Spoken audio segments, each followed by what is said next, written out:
your forecast first. Sponsored by Matex Heating, Cooling, and Plumbing.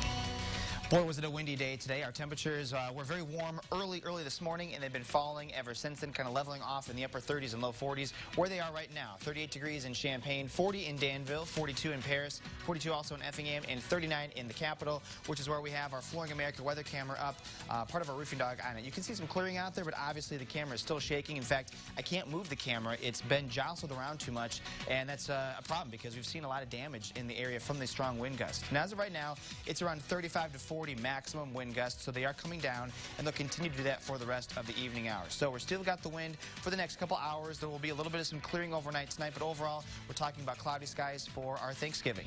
WCIA 3 News starts right now. Now on WCIA 3 News. Winds are starting to die down, but they left a mess to clean up.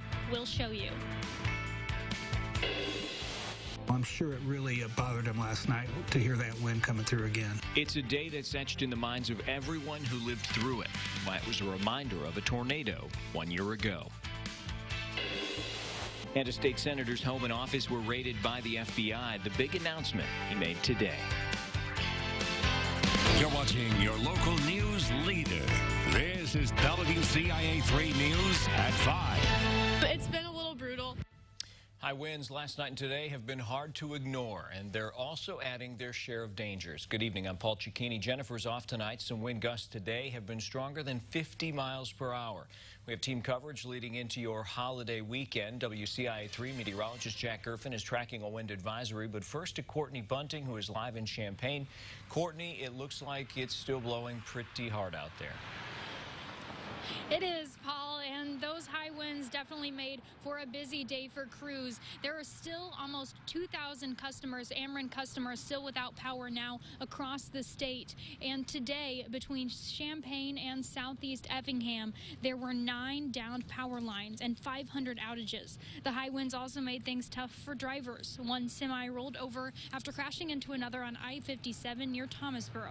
No one was hurt, but officers are warning people to be careful and watchful when driving tonight. I think when you're driving behind one or about to overtake or pass a high-profile vehicle like a semi or a bigger vehicle towing a car, camper, or whatever you have, you need to be aware that, when you're passing that vehicle, it's going to act as a wind block.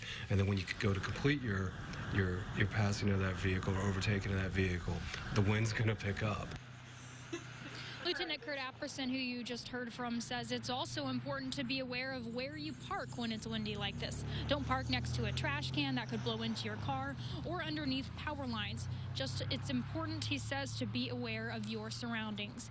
And coming up at 6, I'll talk more about the interesting thing that officers are called to more whenever it's extra windy like this. It's not what you might expect. Reporting live in Champaign, Courtney Bunting, WCIA 3, your local news leader. Some good advice, Courtney. Thanks. We continue our team coverage now. WCIA 3 meteorologist Jack Gerfin is in our tracking center tonight. So, Jack, what can those people traveling for Thanksgiving expect if they haven't hit the roads yet? Well, Paul, the good news is, unfortunately, even though it's dark out right now, we've got less in the way of wind. So your conditions are actually better now, and they'll continue to get better this evening as we go through it. Now, earlier on today, we had wind gusts ranging from 58 miles an hour in Peoria. Champaign topped it at 55 miles an hour, 55 in Springfield as well, 54 in Danville. So a lot of Central Illinois was over 50 miles an hour with these wind gusts. Now, the good news is things have been slowly coming down. We've got them at around 40 miles an hour max in basically the northern half of the viewing area, and they'll continue to get better as we go through the rest of the evening. The travel impacts right now, as you can see, they're relatively minor to moderate in a lot of Central Illinois.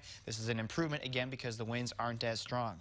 In terms of our traffic driving around, though, if you are driving up to Chicago, you're going to be obviously hitting all that rush hour traffic up there, and with everybody else moving through the area, you're going to have those issues there. But the good news is, though, is that the airports have actually been pretty good with the winds. We do have the wind gusts that have been very strong earlier on today, but they have not really slowed down traffic a lot. So the air traffic has actually been relatively good, and we will be talking about just a nice, quiet Thanksgiving. It'll be cloudy and cool for us, though, but nothing like today in terms of those winds. Paul?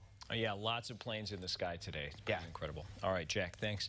And, of course, a lot of people driving. More than 49 million Americans expected to drive out of town for Thanksgiving this week. That's the highest number since 2005. Today is expected to be the peak of that travel before the holiday. And like we said, people say it has been difficult driving because of the wind gusts. One woman told us she is driving from Minnesota to Georgia. Her trip started with snow, but she says this part of her trip has been the most difficult.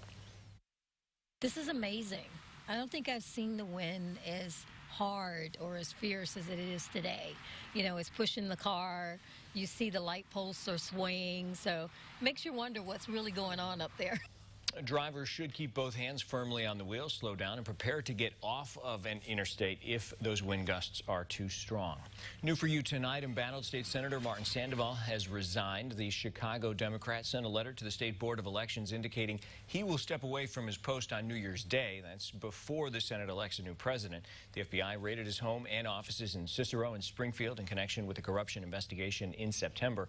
It is unclear if Sandoval is cooperating with that investigation. He is not yet facing criminal charges. Here's an update now. The passenger who escaped the car that sank to the bottom of the pond in Sherman was in court today. Gage Patterson is being charged with 5 felony counts, all of which accuse him of beating a 16-year-old girl. WCIA 3's Cole Henke joins us live from our Capitol newsroom tonight. Cole, you were at Patterson's court hearing today. Did we learn anything new? They officially set a time frame for Patterson to stand in front of a jury today. That date will come in the 2nd or the 3rd week in February. The official date will be set at Patterson's pre-trial hearing on the last day of January. The only additional charge that has been added to Patterson's docket since the crash that took Kaylee Mahochko's life was that he violated the order of protection that Mahochko's mom had against Patterson at the time.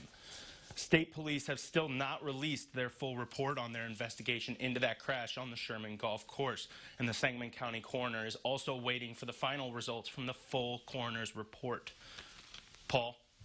All right, Cole, thanks. Obviously, we'll be looking for more of that info as it becomes available. Now, Patterson faces 2 armed violence charges plus a home invasion charge. He also faces 2 charges for domestic battery. Some would claim they're Thanksgiving essentials, but do you have them? What you might have forgotten at the store. Plus, today's wind has some remembering a day almost a year ago. People in Taylorville were bracing for the worst.